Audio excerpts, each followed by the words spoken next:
Okay, sorry about that. We'll hear the same thing again. I declare open this public hearing of the Parliamentary Standing Committee on Public Works into the Australian Taxation Office proposed fit-out of new lease premises at 6 Parramatta Square. In accordance with the committee's resolution, the hearing will be broadcast on the Parliament's website, and the proof and official transcripts of proceedings will be published on the Parliament's website. Also remind members of the media who may be present or listening on the web of the need to fairly and accurately report the proceedings of the committee. I now welcome representatives from the Australian Taxation Office to give evidence, and for the Hansard record, would you please each state your full name and the capacity in which you appear? Sorry to go through all that again. Thank you, Chair. My name is Payal Pandya and I'm the Assistant Commissioner in the Property Area of the Australian Taxation Office. I'm Janine Bristow. I'm the Chief Finance Officer for the Australian Taxation Office. I'm Andrew Osborne. I'm the Director of Property Projects in the Australian Taxation Office. I'm Brendan Fisher. I'm the Director of Leasing at the Australian Taxation Office. And Chair, also on the line we have David Madden, who's a Quantity Surveyor from MBM, and Chris Gomes, who's the Project Manager from Cushman and Wakefield. We also have Marcelo Sola, beg your pardon, who is the Architect from IA Design.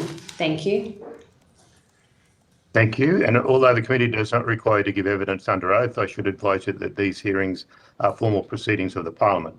Consequently, they warrant the same respect as proceedings of the Parliament itself. Giving false or misleading evidence is a serious matter and may be regarded as contempt of Parliament. Would you care to make some brief introductory remarks before we proceed to questions? And I should point out to the public that we've just had the benefit of a fly-through presentation of the Parramatta Square building. I would. Thank you very much, Chair.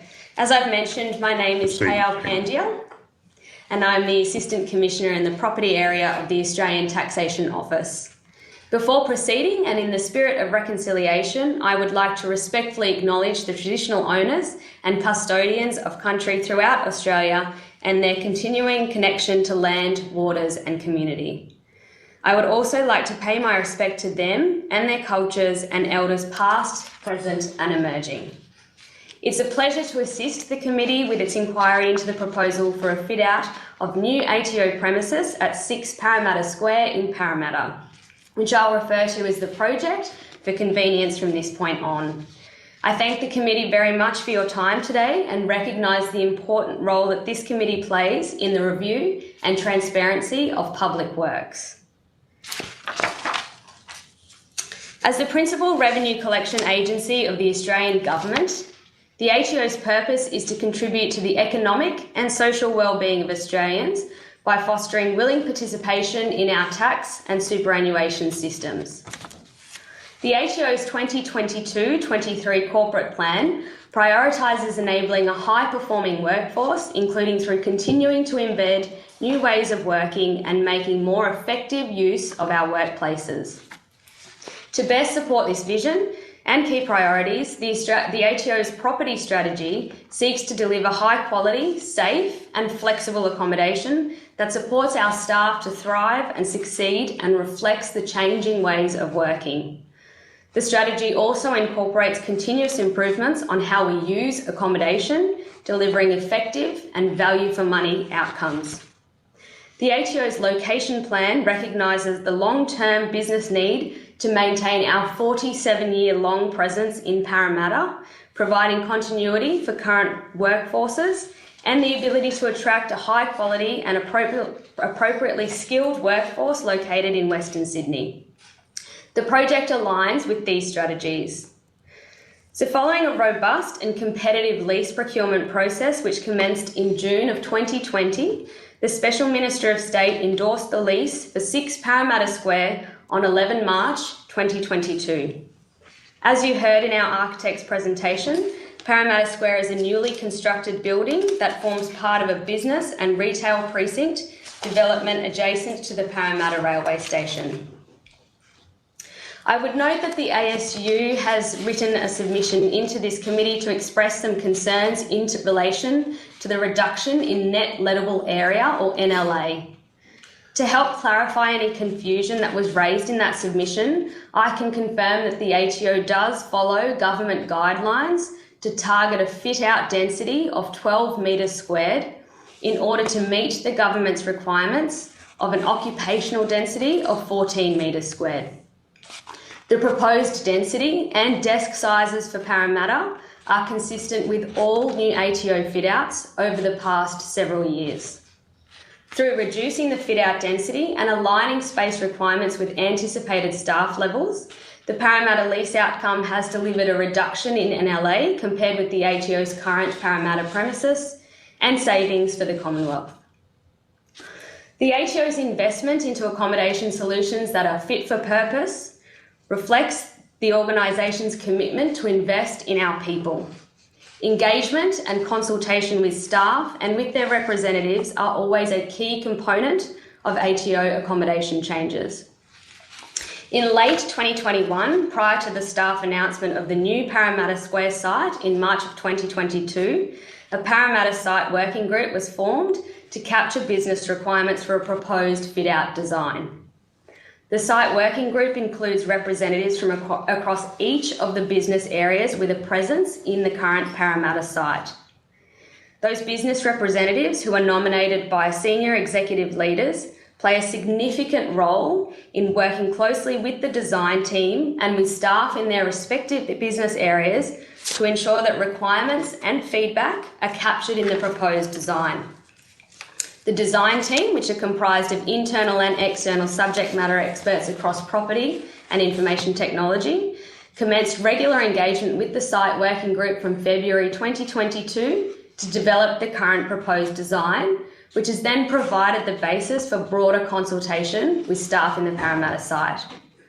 The proposed design includes consideration of work undertaken by each business area in Parramatta, along with ATO guidelines, learning from delivery of other new ATO accommodation solutions and industry best practice. The CPSU and ASU were invited to nominate a site representative for the working group to support its expanded membership to implement the final design following the staff consultation and union consultation process. While so far no response has been received from the ASU following requests on 3 separate occasions from the end of 2021 and the start of 2022, this group will continue to play a key role throughout the implementation process, and we very much look forward to hearing from the ASU on their nominated representative. In line with delivery that has been successful of accommodation solutions in Gosford, Townsville, Moonee Ponds and shortly our Wharf Street site in Brisbane and George Street in Sydney, the project will provide fit-for-purpose contemporary accommodation incorporating unallocated workspaces wherever possible. Unallocated workspaces really provide an ability to leverage a reduced desk ratio, and so that supports us not only to provide a really optimal staff experience, but also to make sure we are optimising office utilisation. The ATO's extensive experience delivering unallocated workspaces has provided us with a lot of ongoing learnings, and we make sure that these are applied to each further project, ensuring that our staff experience is positive, seamless, and supports the needs of our business and our staff. I would again like to address some concerns that were raised by the ASU in their submission to the committee, and note that really pleasingly, the proposed design for the committee comprehensively covers the key requirements that were contained in that submission. The information in relation to these points is covered in the documentation that has now been shared with staff and with unions as part of the consultation process. So for example, there are bathroom, breakout and end of trip facilities, including bike racks and lockers, catering for staff in the site that as proposed represent an improvement from facilities in the existing Parramatta site. There is also provision for a Safe Work Australia compliant first aid room and multi-purpose rooms that can be used by nursing mothers and for religious observance. As a senior executive disability champion in the ATO, I'm extremely proud of the ATO's dedication to supporting reasonable adjustment in the workplace for our staff that might require additional support. The ATO's work, health and safety area contribute to the delivery of all property projects, and ensure reasonable adjustment processes are applied to support our staff. Our disability bathrooms are designed to all relevant codes to be Disability Discrimination Act compliant. The final design is subject to formal staff consultation, which kicked off at the start of last week and which will conclude on October 18, 2022. Through the 22 staff information sessions that are held, staff are encouraged to provide input into the final design. To date, 13 of these sessions have already concluded, and so far we've seen largely positive feedback from the over 900 staff who have attended those sessions on the proposed design. Our experience has demonstrated that taking the time to incorporate specific business requirements in the design of our office fit-outs leads to a refined proposal for staff consultation that typically covers a number of the items that are raised through the formal consultation process. Should, however, consultation result in any changes to the proposed design that has been provided to the committee, these will be managed within the approved PwC budget and scope. So if I can just give an example, in recent consultation in our Sydney site in George Street, we had around 3% of staff in that site, along with the CPSU, provide feedback on some of the amenities in the proposed design. This is great because it tells us that most of the staff in that site were comfortable with the design that was put to them, but also really importantly, it gave us an opportunity to address some of the concerns raised by that smaller group, including through increasing the amount of coat storage and kitchen facilities. I would note that the ASU did not provide feedback during the Sydney site consultation process, which largely mirrors the process that has been adopted in this project. I'd also add that we're very conscious of the need to make sure that our staff are supported when they transition to new accommodation, and there is significant change management support in place for these processes. So in closing, the ATO considers that this proposal represents a very strong outcome for the Commonwealth, the ATO and for our staff in Parramatta. It provides a high quality environment for our staff to continue to thrive and deliver outcomes for the broader community, ensures our sustained presence in Western Sydney, and represents a strong value for money outcome that meets government density and environmental performance targets. The proposal also aligns with our other future-focused office fit-outs delivered recently or soon to be delivered in other ATO sites. I once again thank the committee for your time today and welcome any questions that you might have on the ATO's proposal. Thank you. Thanks, Ms. Pandya. Any other of your colleagues making a statement, or you want to go straight to questions?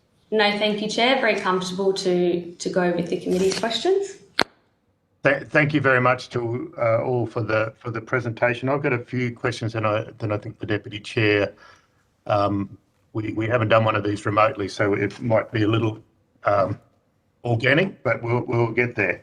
I just want to go to the process, and this is as much for breaking in a new Public Works Committee as finding out about the ATO. So you've got a lease at Macquarie Street that goes through to June next year.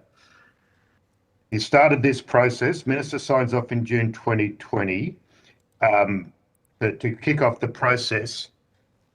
When was the building actually? I'm just interested in that interplay between when the building was actually built and then the ATO actually signs off on the lease was approved in March this year. I'm just interested in that process of when the building was complete and when the lease was locked in for that building, and how you compare to those other places around Parramatta that you showed in that opening slide. Who could talk me through that? I'm happy to talk you through the background in relation to the lease process, if that would be useful, Sure. and then perhaps we so can in terms of comparable buildings in that area, and then the next step in terms of engaging with the owner of the building in terms of a ATO bespoke lease. Thank you.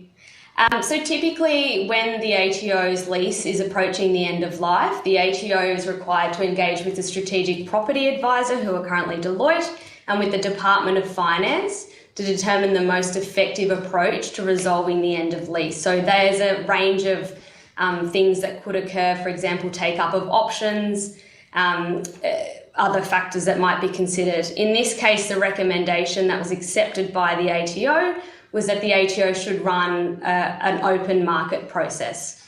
So as a consequence of that, the ATO conducted with our external partner Colliers a two-stage open approach to market that involved an expression of interest process at the outset and then a request for proposal. Okay. And so that process involves internal and external experts, including a probity advisor for the full duration of the project, and they assess a whole lot of different factors under the Commonwealth Property Management Framework and the Commonwealth Procurement Rules to ultimately determine the best value for money outcome. So the new Parramatta Square site was determined through that two-stage procurement process to be the best value for money outcome for the ATO. Okay, so I'm just interested in that timeline. So there was a tender process run by Colliers, that open market process, and that said, is it 1,400 staff? Approximately, yes, that's correct. Around 1,400. So you go to the market and say, this is what we're looking for. We are a business that tends to not run out of money with the ATO, which I assume you're a pretty desirable tenant around Australia. So when was 6 Parramatta Square finished? I'm just interested in that, the internal staircases, that sort of thing. Was that a design feature of the building in any event, or was that something added to those floors for the ATO? I'll hand over in just one moment in relation to the completion of the building, because that's not something I have in front of me. But the internal staircases are something that are being provided by the landlord through the base building. So I'll hand over to Brendan Fisher, who is our Director in Leasing, and he can talk a little bit further to the completion date of the building that you've asked for. Thank you. Thanks, Mel. I can certainly provide some further details to the committee in this regard. So the landlord for 6 Parramatta Square. Mr. Fisher, could you just get closer to a microphone? Or Is that better? Thank you. Sure. Yeah, So a little the bit better, yeah. landlord for 6 Parramatta Square, so they put in a submission to our market approach that started in June 2020. So the building had already been underway, so the construction of the building had already started at that time. And so the building was completed in August 2021. And so our lease decision was made in March 2022. So the building had already been fully constructed and completed before our lease was signed. So were the internal staircases retrofitted or done in anticipation that they might get lucky with an ATO client? I can see the architect nodding, is that right? I'm happy to throw that question again to Brendan Fisher. Yeah. Sure. So part of our negotiations with the landlord, so the landlord agreed to put the internal staircase in to the premises as part of our lease negotiations. So, sorry, on spec? So had there been a heads of agreement for the lease? Chair, I do wonder, sorry to interrupt, I do wonder if these questions might be better taken in camera, if that's possible, so that we can talk a little bit more in detail to the agreement with the landlord, if that's what you're looking for. Well, in terms of the public process, I'm not talking for the commercial, I'm just interested in that timeline of events. Absolutely. This is all the public process. So what are you going to here, Ms. Pandia? Is there... Oh, I wasn't sure if you were looking for specific details that were negotiated with the landlord. Well, this is prior to the lease being signed off by the minister in, when was that? March March this 2022, year. that's right. Okay, well, we can come back to that in the private meeting if you prefer. Thank you, Chair. Can I just add something on that, Graham, if that's all right? Yes, please, Deputy Chair. Yep. Yeah, thank you. Keith Pitt here.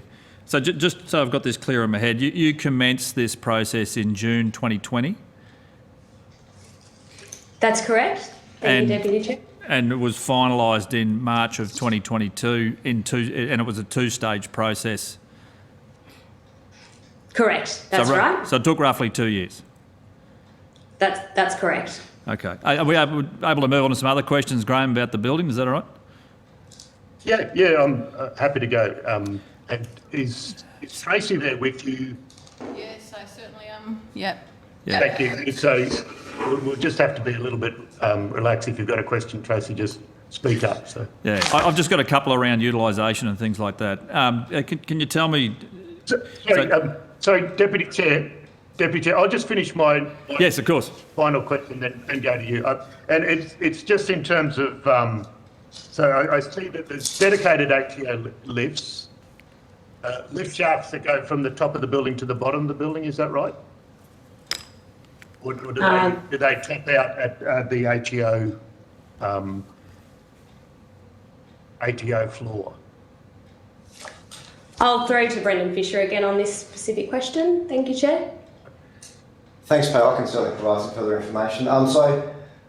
So the lifts, so the ATO has a dedicated bank of lifts. So our staff can enter lifts at the lift foyer and go directly up to level 10 through to 15. So it's just the ATO staff have a controlled block of lifts. And so does no other tenants of the building can access that bank of lifts, or are they,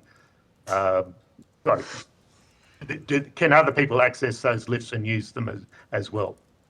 Not the ATO lifts, no, because our staff will need to go through a security perimeter to access the dedicated ATO lift bank. So, sorry, I'm just interested in that. If those lifts then go to the top of the building in the basement, but they're only able to be used by the ATO, someone's shaking their head there. Is that? Could you speak to that? So the question, Chair, just to clarify, is would the dedicated ATO lifts allow staff to travel to the basement? No, I guess I'm interested in floors? if the floor space on all the other floors have lifts that can't be utilised, it's a lot for a landlord to forego if in terms of space. That's all the point I was seeking clarification around. I don't have that specific detail on me, Chair. If it's possible, we could take that on notice and try and provide something within the course of the hearing. Okay, all right. And I might ask you some more. I'm just interested in that that square meterage in terms of is the void of the staircase considered, and in terms of the 12 square meters calculation per person? And no, that's so the size or the square meterage of the lifts are not considered as part of the 12 metre square apportionment in the ATO's fit out. So the stairs and the lift are not in the calculations? No, that's correct. Okay. Thanks, Deputy Chair. We'll go to you and then to Tracy. Thanks, Graham. So just a couple of questions around utilisations. I mean, what sort of percentage of your workforce actually rides their bike to work? And what's the work from home ratio for your staff in this building? I realise it would have been much higher during COVID, but what is it at the moment and what's the forecast? I could certainly take on notice the question around utilisation of bike racks, Deputy Chair. I don't have that. I apologise. I'm not sure if anyone else is getting that feedback. I think it's improved now. If I could take that question on notice and again try and come back to you in the course of the hearing as to whether we have information on bike rack utilisation. I think the second part of your question was around working from home. That's correct. Arrangements and occupancy. Thank you, Deputy Chair. Close to 80% of staff in the Parramatta site have formal working from home arrangements. Typically that would enable them to work up to 2 days a week from home. And around just under 5% have ad hoc arrangements, which means they would have a mixed arrangement in terms of working from home. So that would mean around 85% of staff in that site are set up to and can work from home. In terms of occupancy, we don't have rayscapes in the Parramatta site currently, so we don't have what I would say is highly accurate data. But what I can tell you is that we expect the attendance or the occupancy to be relatively on par with other sites and with the kind of national average. And so prior to COVID, the occupancy averaged at around 65 to 70%, with a peak of about 80% on any given day. And a similar trend, for example, in Sydney. Post-COVID, we did install some card readers during COVID in the Parramatta site, and we noticed that the attendance averaged at around 40 to 60%, noting that during that time there were certainly government restrictions that came in and out that probably impacted that attendance and that occupancy, and it would the peak in Parramatta was 77%. But you've got no idea what it is currently? Because I'm just assuming that work from home arrangements have changed substantially post-COVID, but by how much? I mean, this is a pretty important question because it goes to exactly how much of a facility you need. So the attendance that I've just talked to is post-COVID. So that 40 to 60% on average in the Parramatta site, which reflects what we're seeing nationally currently, with a peak of around 80%, so 77% peak. So on an average day, you'll have, 300 to 400 empty desks? Is that what we're saying? Quite possibly at the moment, yes. Wow. All right, I'll leave it at that for the moment, Mr. Chair. Thanks, Deputy Chair. Ms Roberts. Okay, thank you, Chair. And I've just two observations. The presentation was comprehensive, and thank you for that. And I understand and concur with the questions both yourself and the Deputy Chair have asked. My observations are looking at the natural light in the construction of the facility and the offices. Effectively, we're looking at the productivity, health and well-being, which you've certainly addressed, and I know how important that is in a working environment. But just was wanting to make the observation and just for clarification that it was advised in the deputation that the government guidelines have been followed at all times. So just effectively seeking for that reassurance from the presenter, please. Yes, thank you. I can provide that reassurance that government guidelines are followed by the ATO. Thank you. Thank you. Okay. Now I'm just checking with the Secretariat if there's no other MPs on the line. Graham, can I just have one follow-up, if that's okay? Please, Deputy Chair. So, given the evidence you've provided around likely utilisation, will that extend the life of the assets in the fit-out? So, for example, will you get more life out of furniture and equipment given that you're only going to have a 60% use rate? Or have you got a fixed closure given that it's just done to a standard? The ATO does expect the fit-out will last the life of the lease, including the option period, so the full 20 or 19-year lease period. I don't have information on our expectations around the life of the fit-out in light of occupancy, but it's certainly something we can take on board and have a look into. I'm also very happy, Deputy Chair, to talk a little bit particularly in camera, if that's possible, around some of the things that the ATO is doing, taking on board, I think, the direction that you were going in around the changing nature of utilisation in a kind of post-COVID environment.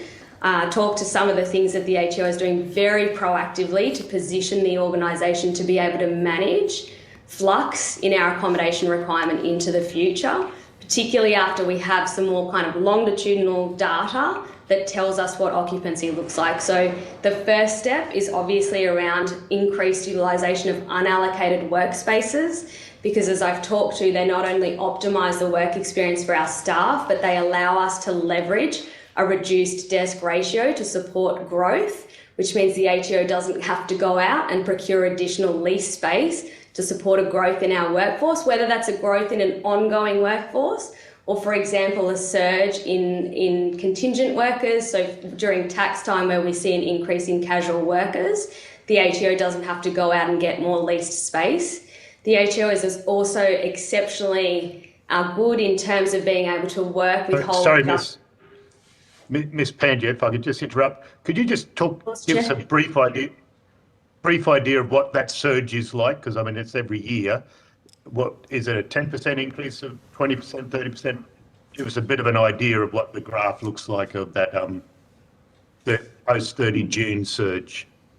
I could certainly take that on notice. That's information we could have very quickly to hand, Chair. But just approximately, do you put on 5% more people, 10%? You know, you must have a bit of an idea of what it's.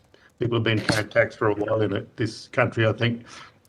Thank you, Chair. So the advice that I have is it's approximately around 1,200 increase at the peak for tax time. So 1,200 nationwide or 1,200? Yes, 1,200 nationwide. Yes, that's correct. And at Parramatta? I don't have that information. I would prefer to make sure I'm giving more accurate information. But what I can say is Parramatta is a key frontline service delivery site in the ATO's footprint. So we have around 40% of staff in the Parramatta site who are in our frontline or enabling service delivery teams. So certainly we would expect there to be a reasonable component of growth. Yeah. Because I assume that's where the surge is at the front line, I assume, rather than... That's correct. That's correct. Back room. Yes. Yeah. Okay, sorry. I interrupted you. That's fine. The only other things I was going to mention is that the ATO has got a very strong history of being able to improve our utilisation through subleasing of vacant space. But in addition to that, we also have some strategies that, as I said, I can talk to in camera around how we're also managing proactively to put in some levers that allow us to manage changes in our accommodation requirements in the future. All right, Ms. Pandya, thank you. I'm going to finish by asking two questions on behalf of Mr. Zappia. It might be a question more for Deloitte's or Collier's, I'm not sure. In terms of that, the open market process, how many people tendered or put forward proposals to replace the Macquarie Street premises? Thank you, Chair. There were 12 submissions for the expression of interest process, and 12 submissions, that's right, and 4 were shortlisted for consideration in the request for proposal. Okay, thank you. Yes, And thank you. last question from Mr. Zappia, who owns the building? I will throw over to Brendan Fisher, Director of Leasing, to respond to that question. Thank you, Brendan. Thanks, pal. Walker Corporation are the owners of 6 Parramatta Square. Walker Corporation? Okay. Okay. Thanks very much. That's done my job for Mr. Zappia. All right, I think I have to thank you for your attendance here today. Well, you don't go too far because we're going to talk to you later. You'll be sent a copy of the transcript to make any corrections to the transcription. And I declare we now call the next witness, I guess. Is that right, Secretariat? That's correct. We're just waiting for them to log on. Okay, thank you.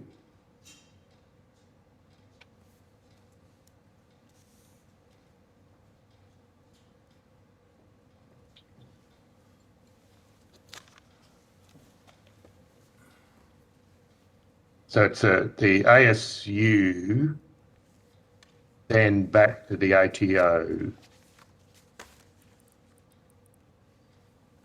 That's correct. Did you want to ask if he's on the line now? Mr. Lapidos, are you on the line? He's on hold, maybe? No, Or someone's on hold? not on logged on as yet. Did you want to suspend for a moment, Chair? Yeah, what, give us 5 minutes, you reckon, or? Sounds great. Okay, we will suspend until 10:30, which was the scheduled time for the ASU anyway. Thank you. So if you're in the car, Now, Mr.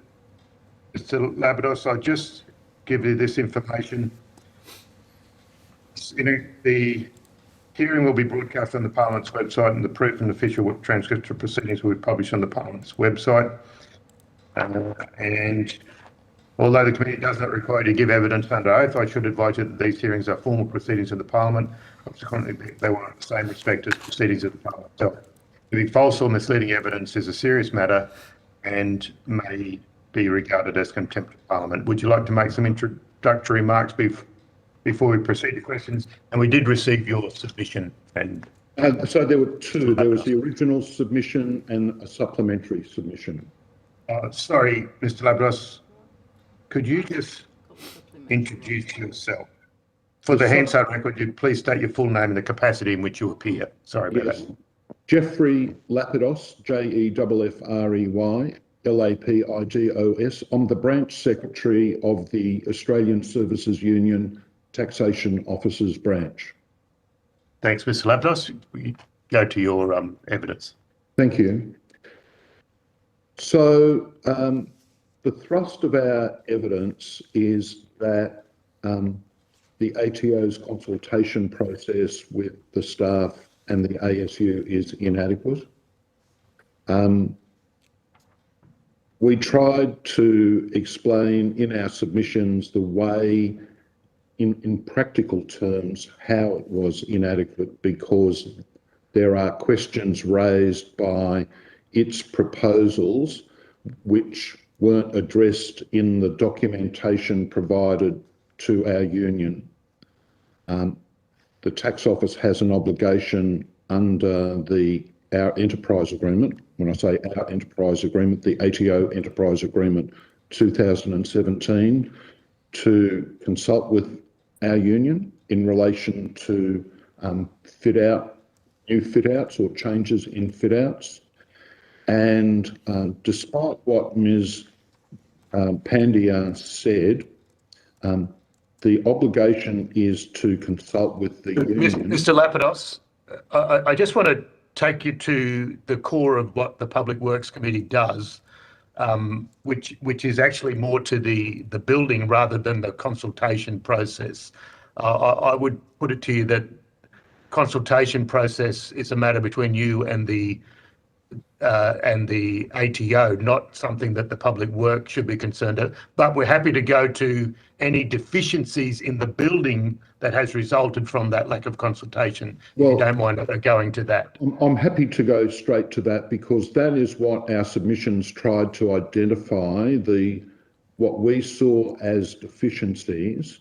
And I was just trying to explain that the position we're asking the committee to take is not to approve the ATO's proposal until there has been an adequate consultation process that will address the questions the union has raised in our submissions to the committee.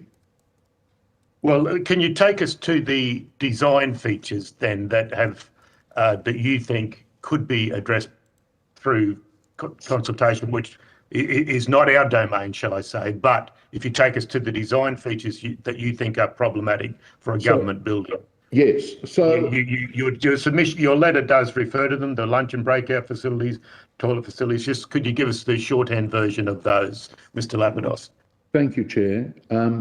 Yes, the prayer room, for example, there's no details from the ATO about its size, how many people will accommodate, exactly what the facilities are. The ATO says in its submission to the committee, I will sort that out, the details out in the consultation process. Similarly, with the lunch and breakout facility. Sorry, Mr. Lapidos, and could the ATO, Ms. Pandya, indicated that the ASU and the CPSU had not put forward representatives for that consultation process. Was that an accurate representation of the process? Not quite, because they did invite us to nominate an ATO employee as an ASU representative. But the union's position is that the ATO should consult with the union. So we didn't nominate an ATO employee because we think the union itself is better able to represent the employee's interests overall rather than an individual employee who might be relatively junior and may not be able to well express the concerns that the union and the staff more generally might have. And I assume that they'd be consulting while doing their day job. And in terms of gleaning the views of 1,400 employees, that might be a little bit complicated, I'd imagine. There is provision in our enterprise agreement for a person to be released from duty to participate in consultation, and it should extend to giving them time to speak to people, but it's still a slightly brave person who will push the limits to go beyond their immediate vicinity. Okay. All right. Now, back to the facilities, please, Mr. Lapidos. So, the lunch and breakout facilities, all we've got from the tax office is that they assume 45% of the people will need to be catered for at one time. But we really maximum, I think, was the evidence we heard from this. But we don't know exactly how many desks there are going to be on each floor. We don't know exactly how many tables and chairs are going to be in the kitchen facilities. We don't know how many refrigerators there are going to be on the floor. So I'll give you the example of the Gosford office. So because of COVID, I haven't been into a tax office for 2.5 years. But so my knowledge is a little bit old, but I've been to the Gosford office, which is a relatively new office, which is why I've picked on it. And it is in this style, in the hot desk, what I prefer to call the hot desking style, which the ATO refers to as non-allocated workspaces. And it has largish kitchen facilities, but the fridges on many of the floors are chock-a-block. When I say many, there's really only 3 floors from memory, but on at least 2 of those floors, the fridges are very chock-a-block because people don't have room at their own desk to do very much. There's a limited number of places where you can go and make a cup of tea or coffee, and what happens is people bring food and things to work to prepare their morning tea or lunch or whatever, and these fridges fill up. So we wanted to get some assurance from the office that there be enough fridges.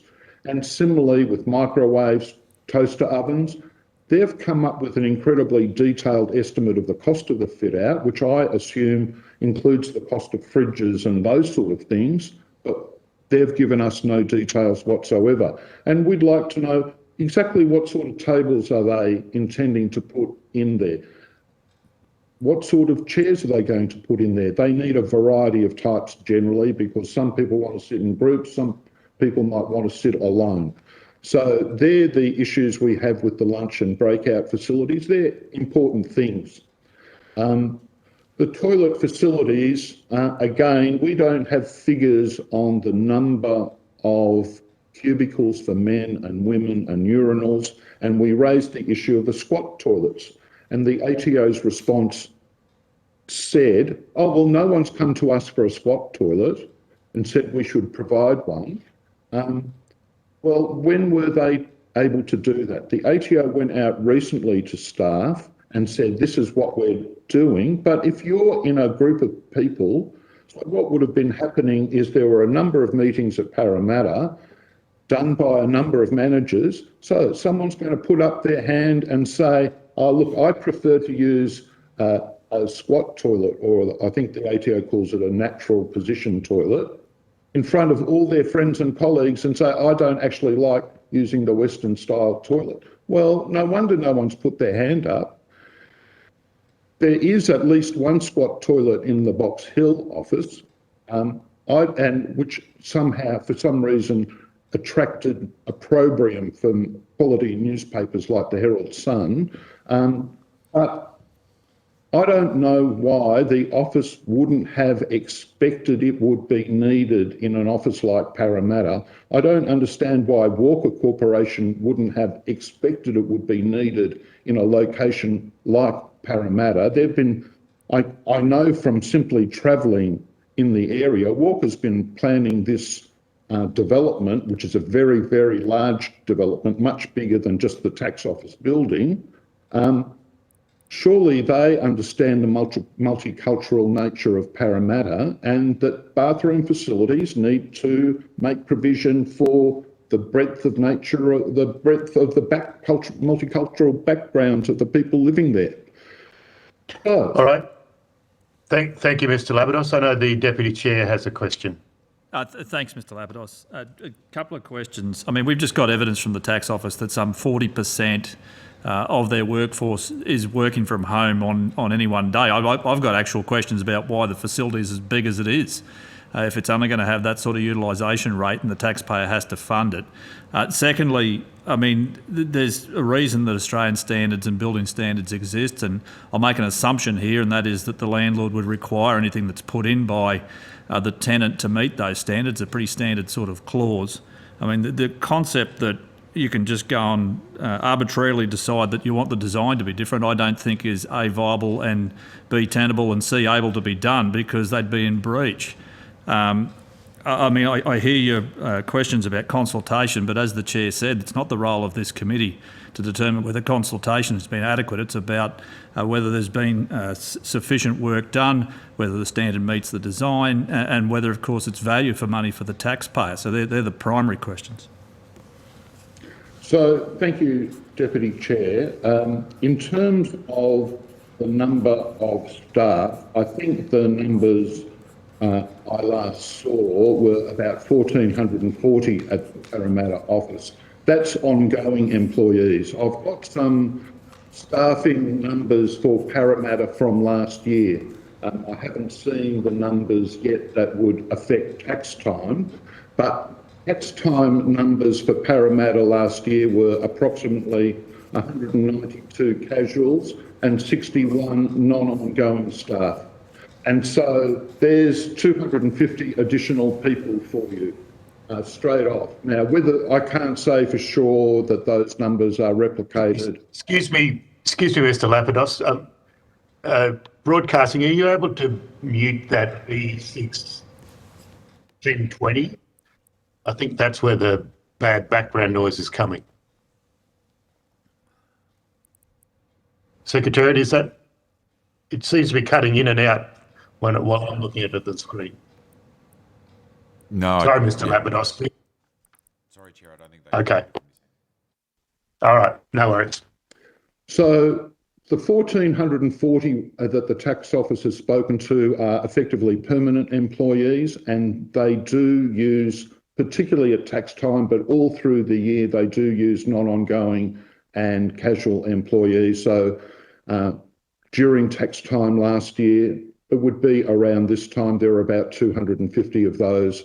You can't say for sure what they'll be from year to year, but you could just add on, you can expect they'd need to add on roughly 250 people.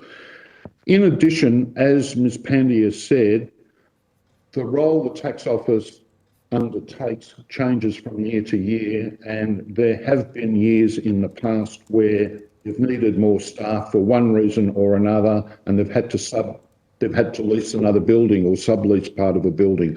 So it's always been the case, although there's been a guidance of 10% having more desks, because they also need to be able to move people within the building, and they need to find desks for them. Having this hot desking arrangement does make it easier for them to do that. In terms of the squat toilets and building standards, yes, the building standards are minimal standards. The standards lag community demand. There is an issue, we believe, with the Racial Discrimination Act in the building not providing choice in terms of the nature of the toilet. And we don't think that the building standards prevent the provision of a squat toilet for each gender on each floor, at least one on each. Well, So, look, I hope that answers your question, Deputy Chair. I think issues of discrimination are appropriate for other committees. I don't think, and it's up to the chair to determine, but I don't think it's one for the Public Works Committee. And I certainly wouldn't be supporting any of those changes. And back of the envelope numbers, the tax office has given evidence very similar to you, and that, I've got here over 500 empty desks every day. And if there is surge capacity on the numbers that you're putting forward, there'll still be any number of empty and available desks as it is. So thank you very much. I've got no further questions, Mr. Chairman. Thanks, Deputy Chair. Ms Roberts? Thank you. Just concurring with the Deputy Chair and what you said yourself before, Mr. Chair, and that is there's obviously complexities and concerns from my perspective about the office space, the fit out, the targets, and also looking at the and the costings and what flexibility that office space might have. And I've got a little bit of a grey area there that I'm trying to work through myself. Thank you, Mr. Chair.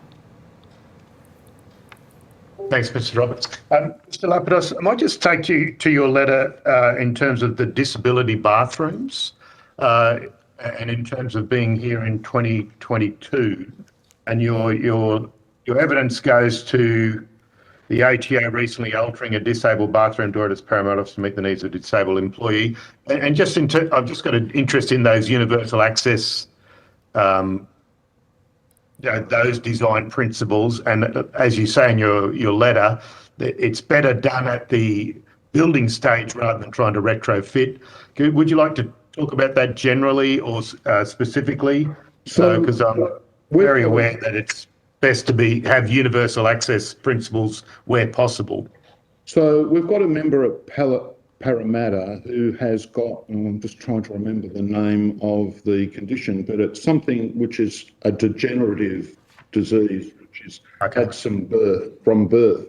And so I've known her for well over 10 years, and she's had issues, particularly with mobility, and I've assisted her with that.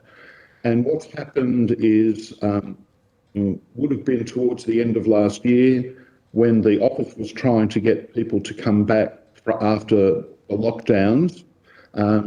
She was getting around, she needed to use a scooter to get around the floor. And there's a disability bathroom on her floor. I'm pretty sure there'd be one on each floor. But she wasn't able to, she didn't have the strength in her arm to be able to open the disability door. So what the tax office agreed following our request for reasonable adjustment was to arrange there'd be a button, and all that needed was to press the button lightly on both sides of the door and it would open up. So I'm not sure that she ever got to try it, because while they were redoing it, she was allowed to work at home full time. And I haven't heard that she's come back. I can't, and she's not the only one that can be in that situation. It doesn't seem to me a very big ask for a disability bathroom for the door to be able to open easily with a slight tap. And there's an issue about whether the door opens outwards, inwards, or slides for them to be able to get in. Yeah, that's something that you would see in most shopping centres nowadays. So there's something like that at the Fair Work Commission in Melbourne. You press a button and it'll open, so that it's easier for a person to get in. So I wouldn't have thought it was beyond the wit of a developer to ensure that disability bathrooms meet that sort of standard, or for the ATO to insist on it. What the ATO's response was, if we have a problem in practice, we'll get it fixed up. But what we saw at the Parramatta office, it took at least 6 months from the time we raised the issue to the time the ATO was able to get a remedy. It's a question I will come to with Ms Pandya when we, just to flag that, because I know that the ATO does have a great record in terms of inclusion in its workforce compared to some other Commonwealth They may compare to other agencies, Chair, but our union does have issues with the Okay. ATO in relation to reasonable adjustment for our members. Well, we might have that conversation another day, Mr. Lapidos, but thank you very much for your... Through the chair, if I may, please. I just Yes, highlighted, please, Ms. I've got a Roberts. grey area and I've been working through, and I know that it's not the consultation between the ATO and the ASU is effectively between the two, but the concern that I have is because the ASU have indicated quite clearly that the consultation with the staff and the unions and the ATO has been inadequate. So therefore that impacts significantly on our decision making on the proposed fit out for leased premises, the target fit out, because there's no agreement on if, and I asked clearly before about government guidelines, if they're being followed, and yes, they have. And then the concern, so we've got opposing views, which is difficult when you're trying to make a decision on a fit out of a premises. So I guess my reassurance has been from the ATO that yes, the guidelines have been followed in full at all times. The ASU contradicts that. And then we have got concerns regarding the 500 vacant desks, effectively. So in a decision-making role for us through the chair, that lack of consultation is going to impact on us making an informed decision. So I've just got concerns about that. Thank you, Chair. Thank you, Ms. Roberts. Thank you. Noah, would you like to respond to that at all, Mr. Lapidos, or you? Well, I agree with Member Roberts, Chair, because I understood the committee was looking for assurance that the fit-out met the needs of the staff, which I would have thought was part of what the Commonwealth guidelines would have been looking for. And what I've tried to explain is because of inadequacies in the consultation process, we certainly think it doesn't meet the needs of the staff. Having said that, I don't think it should take that long if the tax office makes an effort to sort out these issues. We're not saying they can't move in or anything like that. We're talking about the size of meeting rooms, how the disability door operates, what sort of toilet should be used. These should be able to be sorted out fairly quickly. But we would ask the committee to withhold its support or approval until those things have been sorted out, or at least they can get assurance from the ATO that they have sorted it out. Okay. Thank you, Mr. Lapidos, and thank you for your attendance here today. You'll be sending a copy of the transcript to make any corrections to the transcription, and I declare this public hearing closed. Mr. Lapidos, if you could depart, we will then go into an in-camera hearing. Thank you very much, Chair. Thank you, committee. Thank you. Now, Secretariat, in terms of anyone else